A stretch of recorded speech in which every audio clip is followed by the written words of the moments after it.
Hi guys, and I'm here with Miles. Hello, Miles. How are you doing? Great, thanks you. Thank you.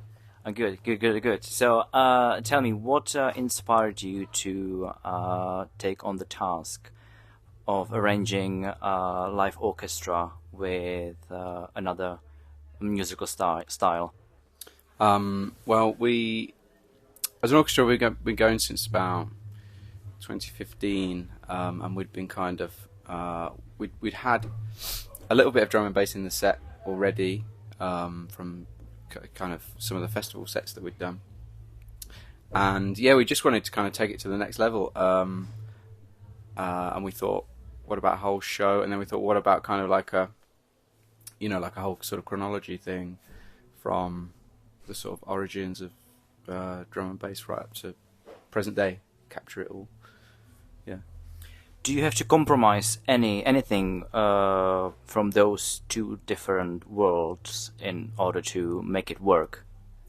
So I'd say you have to kind of pick and choose a bit. So some sort of really sort of minimal drum and bass is sometimes sort of hard to translate, or sometimes if there's a really sort of distinctive sound in there that's it's sort of hard to orchestrate or replicate in the orchestra. So we've got ways around it. We've got a kind of live synth player who plays kind of bass synth and some of those sort of distinctive sounds that are really like key to the records. But then there's lots of sort of sound in that drum and bass world, which is lines that you can hear sort of that are sort of stringy or woodwindy, or that can be put into the orchestra in that way. So we've managed to get most of what we wanted in there without too much compromise. Yeah. I'm quite familiar with the communication between the orchestra and the conductor, but how do you communicate with the DJ? And is there any communication at all, or?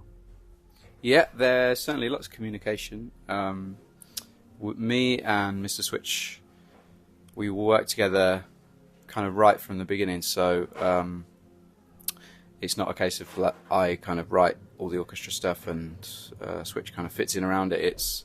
He's kind of in it from the beginning. So we chat a lot during the process about this section should be this long, and then we'll maybe go into this bit for a little bit, and then we need to have a breakdown here and build up here. And he's kind of really involved in the structural kind of makeup of it.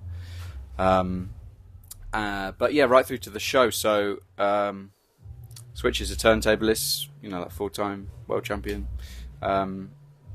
So he's not just hit and play. He's really kind of integral to he's part of the orchestra, really. He's triggering things on my cue. Sometimes we're sort of playing things off his cues. He leads in certain sections that we follow. And yeah, he's kind of live triggering lots of samples, sometimes kind of playing bass lines, samples, all sorts of things like that. So we work together really sort of, I guess, kind of equally really, as though he's a member of the orchestra, or a drummer, or a bassist, something like that. And how important it is for you as a conductor?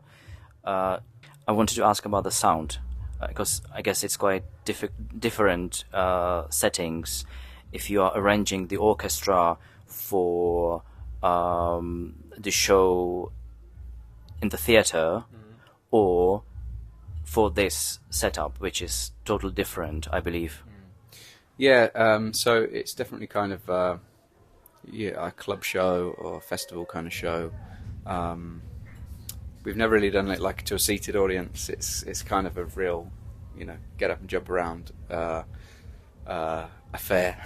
So we've got a sound team here, that kind of go with us. We've got big production.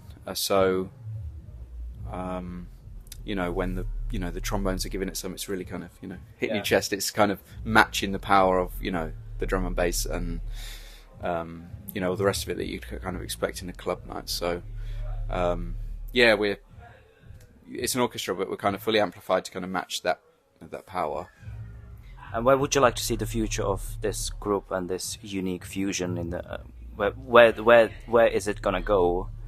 I mean, this is one of our kind of newest shows, I guess. So it's still fairly early, but we've been doing a lot of we've done a couple of festivals with it, and we've done a lot of kind of academy-sized venues.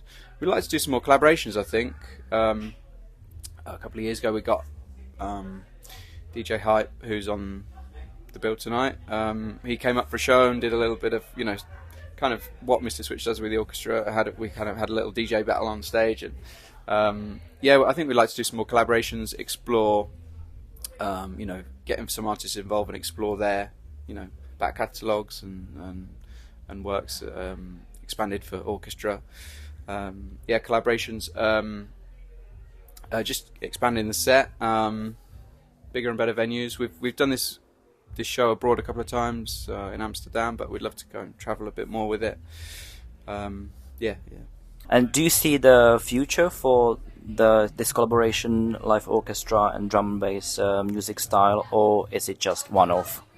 I mean, since we kind of started doing this, I've seen, there's other projects like this kind of keep popping up in different places. We've been, we did our first show in 2015, which is kind of one of the first collaborations between DJ and orchestra.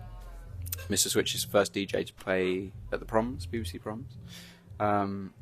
So he's kind of, he's used to kind of working with an orchestra. But yeah, we were one of the first groups to kind of do it. And since then, there's been, lots of groups popping up all over the place, kind of doing, a similar thing with different genres and things like that. So it's here to stay. I think there's plenty of people doing it out there, and we hope so. Yeah. We hope it's here to stay. We're going to keep going. Good. And the last question: are you ready for the Christmas? Christmas? Yeah, not quite yet. I don't. I normally only start thinking about Christmas after a week before. Well, I start to kind of get into the spirit sort of early December. I'm not quite ready for that just yet. Good. Thank you very much. Thank you so much for your time, and good luck with the show and with the group and everything. It's brilliant.